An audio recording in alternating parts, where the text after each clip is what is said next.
Happy Wednesday, everybody. Welcome into the show. You're watching Philadelphia Eagles Now by Chat Sports. My name is Chase Sr., and coming up over the next several minutes, continue to hang out here with us. Could Howie Roseman make some more big moves here today? The new league year officially gets underway at 4 p.m. Eastern Time on this Wednesday, March 12th, and Adam Schefter dropped some interesting nuggets earlier today on the radio. First, I want to say thank you to all of the legends for your continued support of the channel, and let's continue to build and move. Yesterday, we surpassed 115,000 subscribers, and as you can see, we are already well past that number. If you want Eagles coverage every single day year-round, I have you covered. And a programming reminder, join us live today, as we will be live 2 p.m. Eastern. Deals will become official as the new league year begins and moves will be made. But will Howie Roseman make some moves? Let's start off with talking about that. So Adam Schefter was on 97.5 The Fanatic this morning, and he was on with Salchunas and Kincaid, both friends of the show. Used to be an intern at 97.5 The Fanatic. I know John Kincaid well, and I went to Temple with Andrew Salchunas. They do a great job on the radio. And they got a very interesting soundbite from Adam Schefter, who said this, quote, "I think they are more likely to shed more salary than acquire more salary. That's how I feel right now." So you're asking if there's a trick up their sleeve. No, again, I think they are more likely to shed more salaries, make more moves the other way, more outgoing than incoming, I think. And you think about what has happened so far as we are now embarking on day 3 of free agency. It's pretty crazy. The Eagles have not signed an external free agent, but they have seen a lot of players leave and depart, which we knew was coming because the Eagles couldn't afford to pay the contracts to these players given the money that they've gotten on the open market.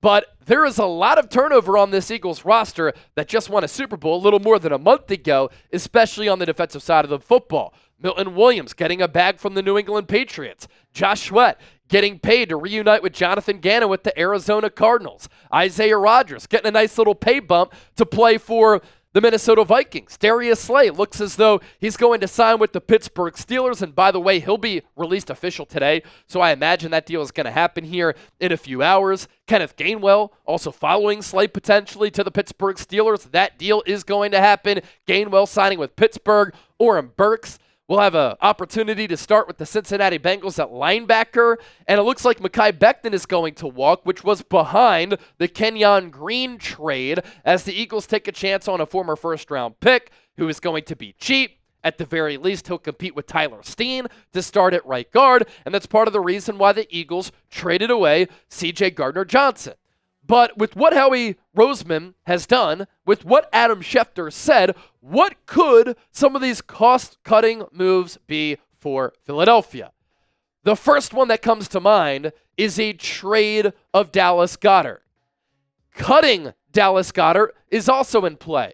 He's entering the final year of his deal. He wants a contract extension, and the Eagles are trying to plan for the future where they want to pay some of their own players. That includes a looming contract extension for Jalen Carter and Cam Jurgens, Reed Blankenship. Those are the types of moves that Howie Roseman is thinking about making here. Another cost-cutting move could be the Eagles trading away Bryce Huff and trading away a few draft picks on top of that so that the acquiring team is willing to take on some of that salary to clear up some cash and some cap space for the Eagles. There's also this, right? After the Eagles won that first Super Bowl in franchise history in 2017, they operated differently going into 2018 as compared to how they're operating as they maneuver into 2025. And one sentiment that the Eagles felt after their recent Super Bowl runs, they became too sentimental in some of their decisions. This includes when they lost in 2022. And this is an approach that you can see why it's understandable, why the Eagles went that route, because those players that the Eagles retained, re-signed, helped you win or reach the Super Bowl.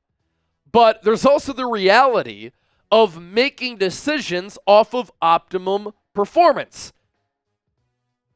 An example, you probably should not have re-signed James Bradberry, right?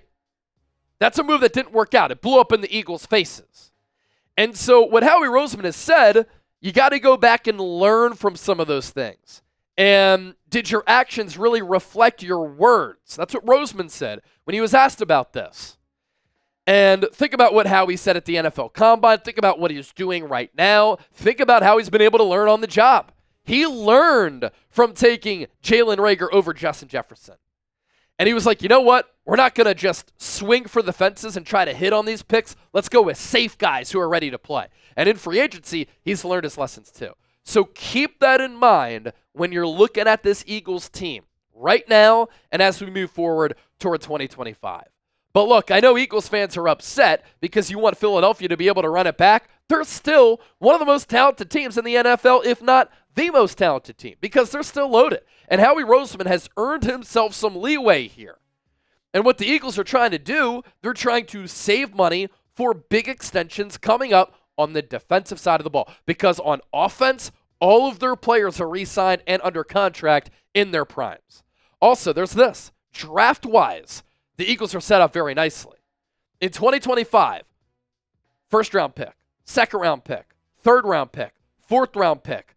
They have 4 fifth-round picks to use at their disposal. And then in the 2026 NFL draft, including compensatory picks, they are set up even better. They are loading up for the 2026 draft to bring in developmental impact players, but also cost-controlled assets. They have their own first, own second, 3 thirds, one from the Jets, one a compensatory pick, a fourth, 2 more fourth compensatory picks. That is 1, 2, 3, 4, 5, 6, 7, 8 picks in the first 4 rounds. Plus they have a 5th, 6th, 6th, and 7th. How about that? Now, as far as the Eagles making external moves, they're not cheap by any means, but they're not going to overpay and pay great money for good players. But they are willing to invest and still be aggressive. According to James Palmer, safety Justin Reed had several teams that were interested in him and very interested. Most notably, it went down to the wire with the Titans, Eagles, and Saints, with, of course, New Orleans winning out.